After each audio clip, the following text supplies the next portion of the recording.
So, assuming that we don't have a deed, the next step is to ask ourselves, is that benefit detriment requirement met? The source of this is Curry and Misa, and I'll talk about the case in a little bit.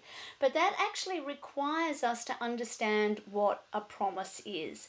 Does the promise confer a benefit or give rise to some sort of legally accepted detriment?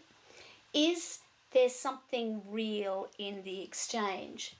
The second is that the promise itself, the consideration needs to be in as a consequence of a bargain that's made. So Woolen Mills is the source here, and again we'll talk about the reason for that. So we've got to distinguish an exchange from reliance effectively. That just because somebody relied on a promise that was made and took action doesn't mean that they had in fact promised to do that thing in a way that they can be held to do it. So what we need to be able to do is think about whether the benefit detriment and the bargain requirements comply with the rules. So that's high level. I get it that it's confusing, and then we're going to drill down and understand the elements in a little bit more detail. So, this stuff we're going to deal with next week. So these are the exceptions that we will deal with subsequently. So thinking about what consideration is, we've got a couple of different definitions here. So this comes from Curry and Misa, which is really the seminal case in relation to what consideration is. Valuable consideration in the sense of the law may consist in some right, interest, profit or benefit accruing to one party, or some forbearance, detriment, loss, responsibility given, suffered or undertaken by the other. So effectively there is a matching, a benefit, detriment, detriment, benefit. The benefit conferred on the promisor or the detriment suffered by the promisee must be given in return for the promise.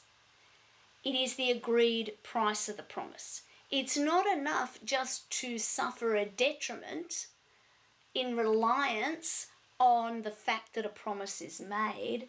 The promise to suffer that detriment must be given in exchange for the promise made originally.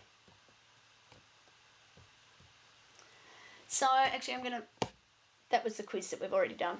I just moved it in there. So why do we need consideration at all? And bear with me, we will drill into what all of this means.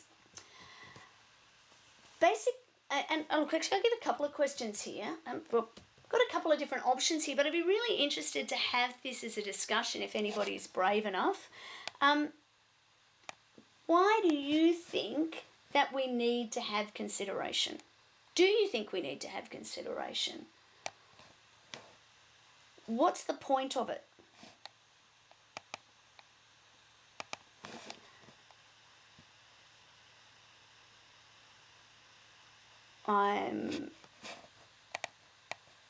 So that people aren't exploited or taken advantage of, Holly says to everybody in there. It's not helping that I can't see the control that allows me to work out who's putting up their hand.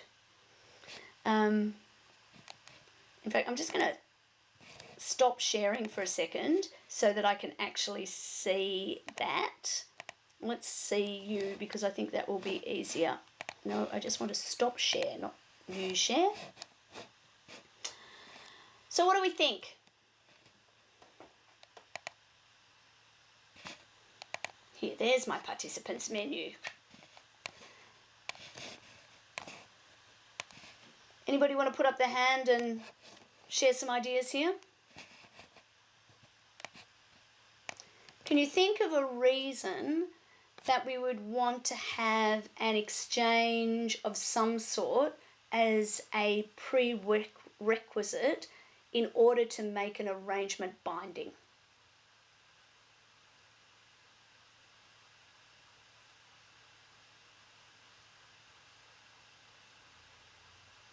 Everybody's being shy, or maybe you can't think of any reasons.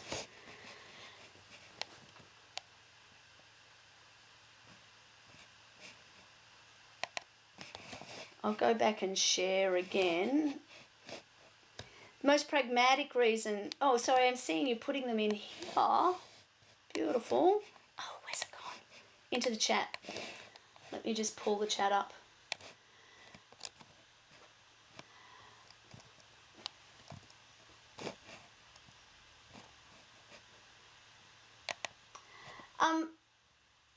So I'm just reading the conversation there. Tiffany makes a really good point here. Kind of, I'm reading her comments in reverse. So at 7:24, she said, the most pragmatic reason seems to be demonstrating you wanted to form a legal relation. And I think that that is correct. At the end of the day, that is the significant focus here, is how are we differentiating promises that are made between family members, associates, members that people who are never expected to be bound or to have a court involved in their affairs, and business or commercial relationships. She also mentions a little bit earlier, just have a look there, also at 7:24, she's clearly a quick typist. She was saying that that particularly now, it seems, given that a peppercorn can be enough, does this really make any sense? And maybe what I would suggest you do is think about the reason why you don't need consideration in a deed. So again, this is about people turning their minds, I think historically, turning their minds to the idea, is this something that the parties should be bound to? Is the intention, it goes to, even though we're talking about consideration here, it goes to intention. Was there an intention that the arrangement between the parties would be subject to adjudication by the courts? And the seriousness of signing a deed, the extravagance, I guess, of actually turning your mind to this question of consideration and actually saying, in return for the peppercorn rent, in return for $1, actually specifying it makes it appear, it makes it clearer that people have turned their minds to that enforceability point. Of course, that relies on an assumption that there's equal bargaining power. And equal bargaining power is very rare these days, really. In fact, the author of your textbook, Jeannie Patterson, I heard she used to be a senior partner at Mallisons, which is called King & Wood Mallisons now, the King & Wood, I think it's just called now, before she became a professor at Melbourne Law School. And she said in her entire time as a banking lawyer, the only time that a borrower created the invitation to treat, who creates the terms on which they would be prepared to offer to borrow money, is when you're talking about companies like Rio Tinto and BHP. So massive companies that are actually bigger than the banks. On the whole, it is the bank who provides the invitation to treat.